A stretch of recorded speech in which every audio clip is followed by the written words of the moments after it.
दोस्तों, महाभारत काल में एक से एक बढ़कर योद्धाओं ने जन्म लिया था। उनमें से एक योद्धा था एकलव्य। दुर्भाग्यवश एकलव्य महाभारत युद्ध से पहले ही मृत्यु को प्राप्त हो गया था और उसे महाभारत के युद्ध लड़ने का सौभाग्य नहीं मिल पाया था।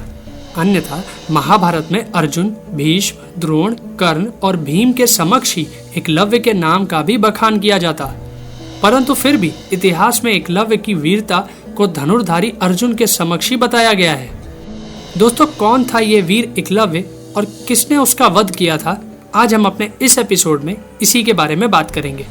दोस्तों, एकलव्य एक निषाद राजा हिरण्यधनु और उनकी पत्नी सुलेखा का पुत्र था। एकलव्य के माता पिता ने उसका नाम अभेद्युमन रखा था, परंतु लोग उसे अभय के नाम से पुकारते थे। अभय ने अपनी शिक्षा अपने निषाद कुल के कुलीय गुरुकुल में ही प्राप्त की थी। कहते हैं अभय को बचपन से ही अस्त्र और शस्त्र सीखने में बड़ी रुचि थी। अभय के इस अस्त्र शस्त्र सीखने की लगन को देखते हुए ही उसके गुरु ने उसका नाम एकलव्य रख दिया था। शिक्षा पूरी होने के बाद निषाद राज हिरण्यधनु ने अपने पुत्र एकलव्य का विवाह अपने एक निषाद मित्र की कन्या सुनीता से करा दिया था। परंतु वह एकलव्य, जो निषाद योद्धाओं के बीच में एक बड़ा पराक्रमी धनुर्धर बन चुका था, वह धनुर्विद्या की और उच्च शिक्षा प्राप्त करने के लिए गुरु द्रोणाचार्य के पास उनका शिष्य बनने चला जाता है। परंतु गुरु द्रोणाचार्य, जो केवल ब्राह्मण और क्षत्रिय पुत्रों को ही अपना शिष्य बनाते थे, उन्होंने निषाद पुत्र एकलव्य को अपना शिष्य बनाने और शिक्षा देने से साफ मना कर दिया था। परंतु उस निषाद पुत्र एकलव्य ने अपने मन से द्रोणाचार्य को अपना गुरु मान लिया था। इस कारण वह वापस अपने घर नहीं गया। उसने एक जंगल में जाकर अपने हाथों से आचार्य द्रोण की एक प्रतिमा बनाई और उस प्रतिमा को गुरु मानकर अपनी धनुर्विद्या का अभ्यास करने लगा। और कुछ दिनों में अपनी लगन से एकलव्य ने धनुर्विद्या में निपुणता प्राप्त कर ली थी।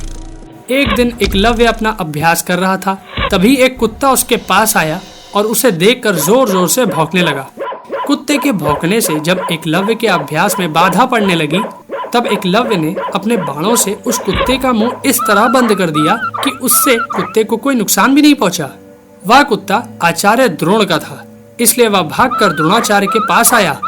द्रोणाचार्य ने इस प्रकार बाणों से कुत्ते के बंद मुंह को देखा तो समझ गए कि यह काम कोई बहुत बड़ा धनुर्धर ही कर सकता है। इसलिए वह उस धनुर्धर की खोज करते हुए एकलव्य के पास आ पहुंचे और एकलव्य से पूछा कि तुमने ये धनुर्विद्या कहाँ से सीखी?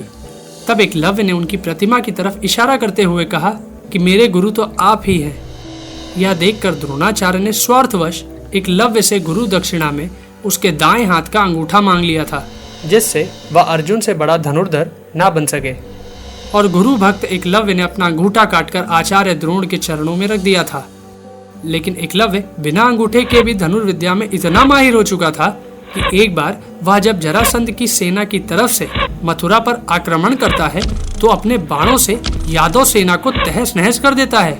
यह देखकर यादवों की सेना की तरफ मौजूद भगवान श्री कृष्ण हैरत में पड़ जाते हैं और यदुवंशियों को बचाने के लिए छल से एकलव्य का वध कर देते हैं।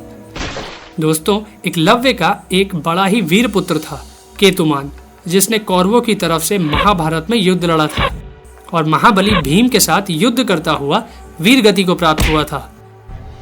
तो दोस्तों, इस प्रकार की कई और भी कहानियां हैं जो हम अपने आने वाले एपिसोड्स में आपको दिखाते रहेंगे। हमारी ये कहानी किसने किया था एकलव्य का वध आपको कैसी लगी, हमें अपने कमेंट ज़रूर शेयर करें। साथ ही इस वीडियो को शेयर करना और हमारे चैनल को सब्सक्राइब करना भी ना भूलें। धन्यवाद दोस्तों।